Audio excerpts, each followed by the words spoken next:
നമസ്കാരം. മലയാളി വാർത്ത ഇൻസൈഡിലേക്ക് സ്വാഗതം. ഹോർമുസ് കടലിൽ അമേരിക്കൻ സൈന്യത്തെ കത്തിക്കാൻ പേർഷ്യൻ ഗൾഫിലെ ഇറാന്റെ ചുവന്ന തേനീച്ചകൾ കാത്തിരിക്കുന്നു. ട്രംപിന്റെ വേട്ട നായ്ക്കൾ വന്നു കയറുന്നത് ചാകാനാണെന്ന് ഇറാന്റെ കൊലവിളി. 4 വഴിക്കൂടെയും വരിഞ്ഞു മുറുക്കി പെറുക്കിയെടുത്തിട്ട് തല്ലുകയാണ് അമേരിക്ക. ശ്വാസം വിടാൻ പോലും ഇറാന് ഗ്യാപ്പ് കിട്ടുന്നില്ല. അതിനിടയിലും ഇറാൻ റവല്യൂഷണറി ഗാർഡിന്റെയും ചില നേതാക്കളുടെയും സിനിമാ സ്റ്റൈൽ കൊലവിളി. അതും ഷാരൂഖ് ഖാൻ ചിത്രത്തിലെ ഡയലോഗൊക്കെ അടിച്ചാണ് ട്രംപിന് നേരെ വെല്ലുവിളി നടത്തുന്നത്. ഇനിയും രക്ഷയില്ലെന്ന് കണ്ട് ഇറാൻ പ്രസിഡന്റ് മസൂദ് പെസഷ്ക്യാൻ സമാധാന ചർച്ചയ്ക്ക് അമേരിക്കയോട് കെഞ്ചിക്കൊണ്ടിരിക്കുമ്പോൾ കീഴടങ്ങാൻ സൗകര്യമില്ലെന്ന് പ്രഖ്യാപിച്ച് മറ്റൊരു കൂട്ടരുടെ പോർവിളി. ഹോർമുസ് കടലിടുക്കിൽ അമേരിക്ക നാവിക ഉപരോധം ആരംഭിച്ചതിന് പിന്നാലെയാണ് ഭീഷണി എന്നത് ശ്രദ്ധേയം. മുംബൈയിലെ ഇറാന്റെ കോൺസുലേറ്റ് ജനറലാണ് തന്റെ ഔദ്യോഗിക എക്സ് അക്കൗണ്ടിലൂടെ വിചിത്രവും എന്നാൽ ശ്രദ്ധേയവുമായ പ്രതികരണം നടത്തിയത്. അബി തോ സിർഫ് ട്രെയിലർ ഹേ, പിക്ചർ അബി ബാക്കി ഹേ. ഇതൊരു ട്രെയിലർ മാത്രമാണ്, സിനിമ വരാനിരിക്കുന്നതേ ഉള്ളൂ എന്ന ഷാരൂഖ് ഖാന്റെ ഒരു ഡയലോഗിലൂടെ അമേരിക്കൻ സൈനിക നീക്കങ്ങളെ ഇറാൻ വെല്ലുവിളിച്ചത്. പേർഷ്യൻ ഗൾഫിലെ ചുവന്ന തേനീച്ചകൾ എന്ന് വിശേഷിപ്പിക്കപ്പെടുന്ന ഇറാന്റെ അതിവേഗ മിസൈലുകൾ യുദ്ധത്തിനായി സജ്ജമായിക്കൊണ്ടിരിക്കുകയാണെന്നും കോൺസുലേറ്റ് പ്രതിനിധി അറിയിച്ചു. ഇറാന്റെ നാവികസേന തീർന്നു എന്ന് അമേരിക്കൻ പ്രസിഡന്റ് ഡൊണാൾഡ് ട്രംപ് ആവർത്തിച്ച് അവകാശപ്പെടുമ്പോഴും തങ്ങളുടെ യഥാർത്ഥ കരുത്ത് ലോകം ഉടൻ കാണാൻ പോകുകയാണ് എന്ന സൂചനയാണ് ഈ പോസ്റ്റിലൂടെ നൽകുന്നത്. ഹോർമുസ് കടലിടുക്കിലെ ഉപരോധം ആഗോളതലത്തിൽ വലിയ നയതന്ത്ര പ്രതിസന്ധി സൃഷ്ടിക്കുന്നതിനിടയിലാണ് ഇത്. സിനിമാ ഡയലോഗുകൾ ഉപയോഗിച്ചുള്ള ഇത്തരം സോഷ്യൽ മീഡിയ പോസ്റ്റുകൾ നയതന്ത്ര ലോകത്ത് അസാധാരണമായ ഒന്നായാണ് വിലയിരുത്തപ്പെടുന്നത്. ഇതിനോടകം ഉപരോധം നിലനിൽക്കുന്ന ഹോർമുസ് അമേരിക്ക അടച്ചു എന്ന് പ്രഖ്യാപിക്കുന്നതിനെ പരിഹസിക്കുന്ന ഒരു ഇന്ത്യൻ മീമും കോൺസുലേറ്റ് ജനറൽ എക്സിൽ പങ്കുവച്ചിട്ടുണ്ട്. ഇറാന്റെ കൊലവിളികൾക്ക് ഹോർമുസിൽ ആദ്യ അടിയടിച്ചിരിക്കുകയാണ് അമേരിക്ക. ഉപരോധം ഏർപ്പെടുത്തിയ ശേഷം ഒരൊറ്റ കപ്പൽ ഇറാൻ തുറമുഖത്ത് നിന്ന് അനങ്ങിയിട്ടില്ല. പുറത്തു നിന്നുള്ള ഒരു കപ്പലും ഇറാനിലേക്ക് പോകാൻ തയ്യാറായിട്ടുമില്ല. ഡയലോഗ് അടിച്ച IRGCക്കും തുറമുഖത്തെ കപ്പൽ അനക്കാൻ ഭയം. പടക്കപ്പലുകളുടെ വൻ നിര ഹോർമുസിലേക്ക് കുതിച്ചുകൊണ്ടിരിക്കുകയാണ് ഇപ്പോൾ. ഇതിനെ നേരിടാൻ ശക്തമായ ഒരു കപ്പൽ പോലും ഇറാനില്ല. ഉണ്ടായിരുന്ന 150ഓളം കപ്പലുകൾ അമേരിക്ക മുക്കിക്കളഞ്ഞു. ഇനിയുള്ളത് കുറച്ച് ബോട്ടുകളാണ്. അതിൽ മൈനുകൾ വിതറുക മാത്രമാണ് ആകെയുള്ള വഴി. എന്നാൽ ഈ മൈനുകൾക്ക് അമേരിക്കൻ പടക്കപ്പലുകൾക്ക് കാര്യമായ നാശം വിതയ്ക്കാൻ പോലും കഴിയില്ല. പിന്നീടുള്ള ഒരു ഓപ്ഷൻ ഗറില്ല യുദ്ധമുറ പുറത്തെടുക്കുക എന്നുള്ളതാണ്. എന്നാൽ ഈ ഒരു ഘട്ടത്തിൽ അത് എത്ര കണ്ട് ഇറാന് പ്രാവർത്തികമാക്കാൻ കഴിയും എന്നുള്ളതൊരു ചോദ്യമാണ്. കയ്യിൽ ഒരു ഉണ്ടയുമില്ലാതെ എന്ത് ചെയ്യാനാണ് നീയൊക്കെ വരുന്നതെന്ന് അമേരിക്കൻ പടയുടെ പരിഹാസം. കാരണം കൃത്യമായ ഒരു അടി കൊടുക്കാൻ, അമേരിക്കയ്ക്ക് ഒരു അടി കൊടുക്കാൻ പടക്കപ്പലുകളില്ല, പോർ വിമാനങ്ങൾ ഒന്നും തന്നെ ഇപ്പോൾ ഇറാന്റെ പക്കലില്ല. എല്ലാം നശിപ്പിക്കപ്പെട്ട് കഴിഞ്ഞിട്ടുണ്ട്. ഒരു 10 വർഷത്തേക്ക് ഇറാന് തലപൊക്കാൻ കഴിയാത്ത അടി അമേരിക്കയും ഇസ്രയേലും ചേർന്ന് കൊടുത്തിട്ടുമുണ്ട്. പക്ഷെ ഇപ്പോഴും വീര്യം ചോരാതെ നിൽക്കുകയാണ് IRGC. അത് നമ്മൾ എടുത്തു പറയണം. കാരണം ആയത്തുള്ള അലി ഖമനേയി ഉൾപ്പെടെയുള്ളവർ കൊല്ലപ്പെട്ടതോടെ ഡു ഓർ ഡൈ എന്ന നിലയിലേക്കാണ് IRGC എത്തിയിരിക്കുന്നത്. ഒന്നെങ്കിൽ ചാകുക, അല്ലെങ്കിൽ അടിച്ച് തീർക്കുക. എന്നാൽ അമേരിക്കയോട് ഇപ്പോൾ പിടിച്ചു നിൽക്കാൻ പോലും കഴിയാതെ വീർപ്പ് മുട്ടുന്ന ഒരു ഇറാനെയാണ് കണ്ടുകൊണ്ടിരിക്കുന്നത്. അവരുടെ ആയുധ ശേഖരം തീർന്നുകൊണ്ടിരിക്കുകയാണ്. ആയുധ ബലം കുറഞ്ഞുകൊണ്ടിരിക്കുന്നു. ഇതുമാത്രമല്ല, സാമ്പത്തികമായി വലിയ ഞെരുക്കത്തിലേക്ക്, സാമ്പത്തിക നട്ടല്ലൊടിഞ്ഞിരിക്കുകയാണ് ഇറാന്റെ. ഹോർമുസ് അടഞ്ഞുകിടക്കുന്നതോടെ പ്രതിദിനം 4000 കോടിയുടെ നഷ്ടമാണ് ഇറാന് സംഭവിക്കുന്നത്. ഇനിയും ഈ നഷ്ടം താങ്ങാൻ കഴിയില്ല എന്ന് മസൂദ് പെസഷ്ക്യാൻ പറയുകയാണ്. എത്രയും പെട്ടെന്ന് സമാധാനത്തിലേക്ക് എത്തണം എന്നുള്ള നിലയിലേക്ക് ഇറാന്റെ പ്രസിഡന്റ് എത്തിയിരിക്കുന്നു. എന്നാൽ IRGC ആണ് ഇടഞ്ഞു നിൽക്കുന്നത്. യുദ്ധം അവസാനിപ്പിക്കാൻ കഴിയില്ല, ഖമനേയിയുടെ മരണത്തിനുൾപ്പെടെ മറുപടി പറയിക്കണമെന്നാണ് റവല്യൂഷണറി ഗാർഡിന്റെ പിടിവാശി. US-ന്റെ അണ്ണാക്കിൽ കയറി ചാകാൻ തയ്യാറെടുത്ത് നിൽക്കുന്നു ഇറാൻ സേന.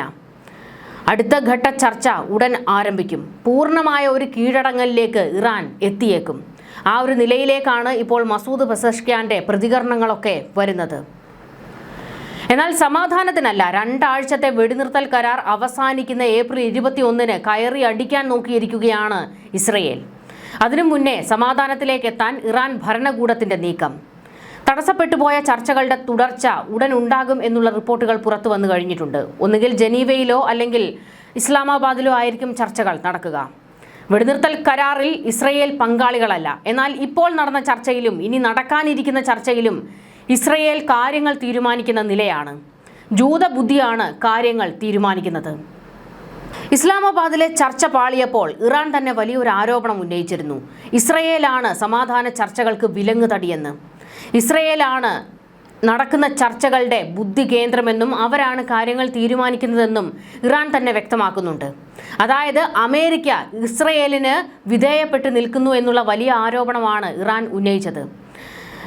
ഇസ്രയേൽ അമേരിക്കയെ സംബന്ധിച്ചിടത്തോളം നിർണായക ഘടകം തന്നെയാണ്. അവർക്ക് ഇസ്രയേലിനെ പിണക്കിക്കൊണ്ട് ഒരു മുന്നോട്ട് പോക്ക് അമേരിക്കയെ സംബന്ധിച്ചിടത്തോളം ഇല്ല. ആ ഒരു ചരിത്രവും കൂടി നമ്മൾ പരിശോധിക്കണം. അമേരിക്കൻ വിദേശ നയത്തിൽ ഇസ്രയേൽ ചെലുത്തുന്ന സ്വാധീനത്തിന് പതിറ്റാണ്ടുകളുടെ പഴക്കമുണ്ട്. 1985 മുതൽ ഡൊണാൾഡ് ട്രംപിന് മുൻപ് ഭരണത്തിലിരുന്ന 5 പ്രസിഡന്റുമാരും ഇസ്രയേലിനുള്ള സാമ്പത്തിക സൈനിക സഹായത്തിൽ വലിയ സ്ഥിരത പുലർത്തിയിരുന്നു. പ്രതിവർഷം 2.8 ബില്യൺ മുതൽ 3.5 ബില്യൺ ഡോളർ വരെയാണ് ഇസ്രയേലിന് ലഭിച്ചുകൊണ്ടിരുന്ന സഹായം.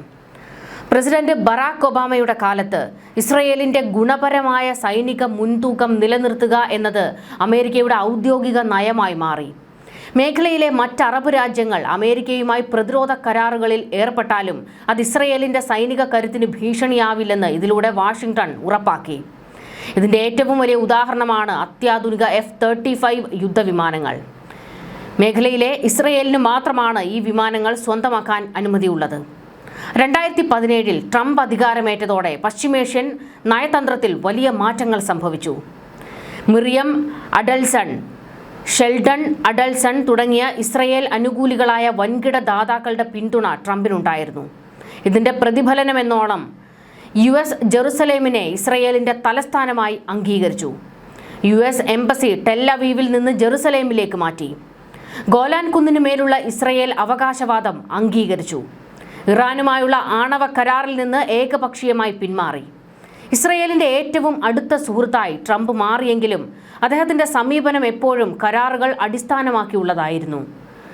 2025ഓടെ ട്രംപ് തന്റെ 2ാം ടേമിലേക്ക് എത്തിയപ്പോൾ സാഹചര്യങ്ങൾ മാറിയിരുന്നു. ഇറാനുമായി ഒരു പുതിയ കരാറിന് ട്രംപ് ശ്രമിച്ചുവെങ്കിലും വാഷിംഗ്ടണിനെ ഇറാനുമായുള്ള നേരിട്ടുള്ള യുദ്ധത്തിലേക്ക് നയിക്കാനായിരുന്നു നെതന്യാഹു ആഗ്രഹിച്ചത്.